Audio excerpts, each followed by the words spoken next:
Hey, greetings, everyone. Lieutenant Colonel Alan West, and welcome to the Steadfast and Loyal podcast. You gotta light 'em up before they burn it down. Better dig deep, put 'em in the ground. Blood on their hands, they're hellbound. Save us all. Ooh, they're gonna burn it down. Save us all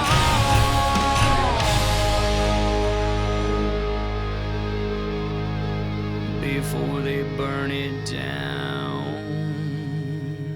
This episode of the Steadfast and Loyal podcast is brought to us by our dear friends at the United States Concealed Carry Association. Guys, the USCCA, United States Concealed Carry Association, was founded to help responsibly armed Americans like you. They're committed to providing life-saving self-defense resources to help you and your family be safe.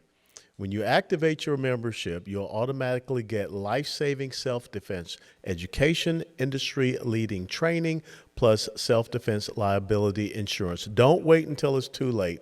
Click Learn More below right now. And also remember that the USCCA is not an insurance company.